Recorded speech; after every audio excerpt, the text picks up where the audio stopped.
Bom, eu sou professor de Epidemiologia e Medicina Preventiva, tenho dedicado ao longo destes ano, perdi o tempo, 30 e tal anos, dedicar-me à investigação nas áreas epidemiológicas e tenho dado um grande contributo para o desenvolvimento desta disciplina, que é uma disciplina transversal e de uma importância vital nas ciências médicas e da saúde, na medida em que consegue, de facto, fazer a síntese do conhecimento disperso pelas várias áreas da medicina e das outras áreas da saúde e, ao mesmo tempo, contribuir para as metodologias. Dentro de todos os estudos epidemiológicos que tenho feito até hoje, tenho sido mais na área das doenças cardiovasculares, para a qual dei um grande contributo com a realização de inúmeros estudos de investigação a nível nacional e, ultimamente, de um estudo que colaborei e que ajudei a coordenar, que foi o estudo da prevalência da diabetes em Portugal, o primeiro estudo de base populacional e que constitui um estudo muito importante na medida que ficamos a conhecer bem a realidade desta epidemia que é a diabetes, quer das pessoas, quantas pessoas é que sofrem e quantas é que sofrem e não sabem que estão a sofrer, além daquelas que irão sofrer. Ou seja, é um estudo de uma importância extraordinária que tem implicações a nível dos cuidados médicos, mas também da política da saúde em Portugal. E folgo porque a epidemiologia já ocupa um lugar de destaque e a sua importância é reconhecida por todas as especialidades médicas. Quando me convidaram para falar um pouco para falar sobre um livro, eu quase que de imediato lembrei-me de 2,5, digamos assim. Ou melhor, sim, talvez melhor, 3 livros e meio. A primeira vez que eu vi um livro, porque eu vivi e cresci numa pequena aldeia, e estava para entrar na escola, e lembro-me que à noite tive uma crise de anginas e fui ao enfermeiro que lá havia, o Pedrinho. O Pedrinho era uma pessoa imponente, de uma voz tão entroante, fazia e curava tudo e todos, de maneira que mal me chegou, mostrou-me, estás a ver este? E era uma zaragatoa, com um bocado de algodão, estás a ver este líquido? Vou-te pintar a garganta.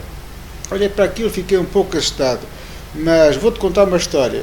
Mas qual história? Já ouviste a história do Pinóquio? Não conheço a história de nenhum Pinóquio. Olha, é uma história que está naquele livro. E apontou para cima da secretária. Enquanto ia-me pincelando a garganta, eu que não sabia ler nem escrever, conhecia só algumas letras, ouvia atentamente a história e fiquei encantado. Mas, no fim, o meu desejo era ficar com aquele livro. Mas, claro, não ia pedir agora aquele livro ao Pedrinho, que era o enfermeiro. E ele disse, olha, eu vou-te dizer uma coisa, mas tens que dizer a verdade, está bem? Custou-te, se disseres a verdade, eu dou-te aquele livro. Era o livro do Pinóquio. Custou-te alguma coisa? E eu pus logo a mão no nariz e disse, não custou nada, para ver se recebia o livro. Então toma. E ele disse, toma. E eu agarrei no livro e até casa, eu vivia ali perto de 100 metros ou 200 metros, fui com o livrito, que nunca tinha visto um livro daqueles, e de facto cheguei a casa e perguntei aos meus pais se o nariz estava muito comprido e o meu pai disse, está um bocadito, não muito, mas está um bocadito, mas isso amanhã passa. E fiquei com aquele livro. Conhecia algumas letras, mas nunca sabia ler, porque tinha entrado na escola naquele ano. E foi o primeiro livro que eu li, quando aprendi a juntar as letras. Nunca mais me esqueci, foi do Pinóquio. E depois, a partir daí, li muitos livros, gostava muito de ler banda desenhada, meu pai comprava vários livros, e um dia, tinha uns 11 anos, foi na véspera de Natal, uns primos meus disseram, amanhã vens cá para buscar a tua prenda. É um livro do Emílio Salgari.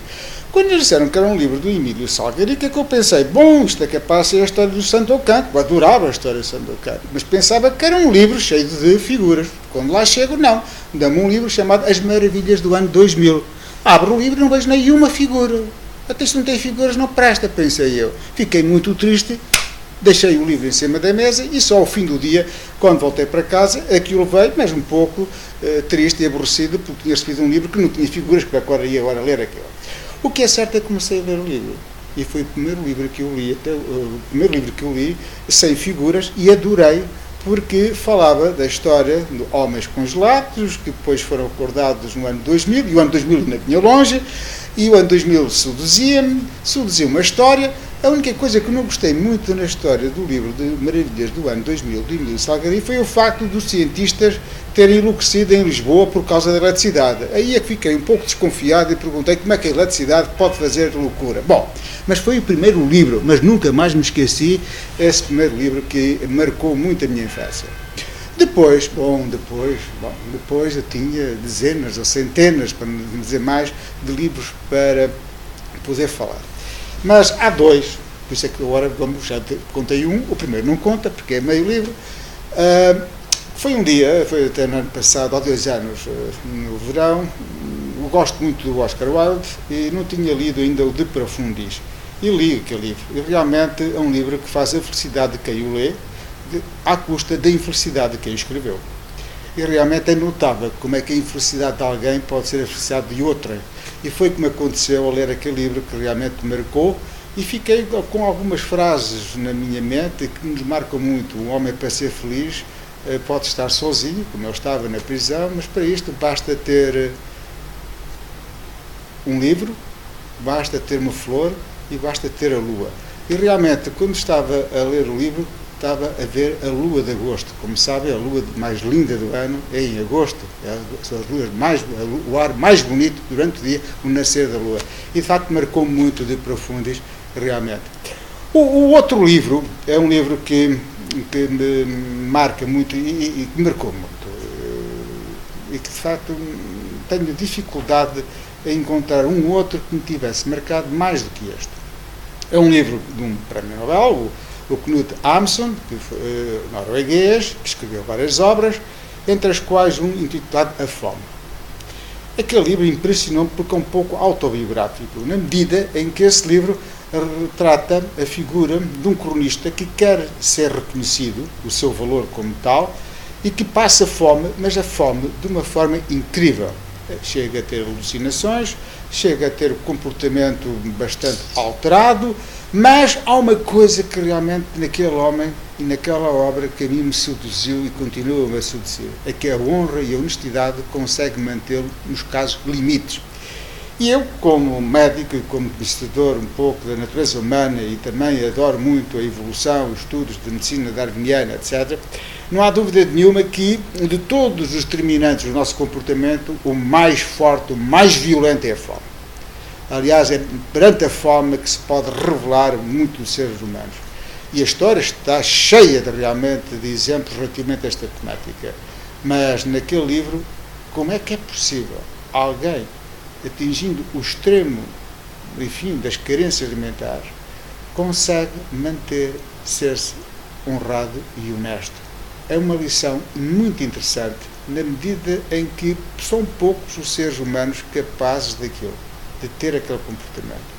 Porque a grande maioria não tem aquele comportamento, nem de perto nem de longe. Aquela informação, aquela mensagem daquele autor, daquela obra, diz o seguinte: ainda há, ou pode haver, um conjunto de seres humanos que retém em si um conjunto de características capaz ainda de dar salvação à espécie humana e abrir no futuro uma perspectiva muito agradável. Por isso, nunca mais me esqueci.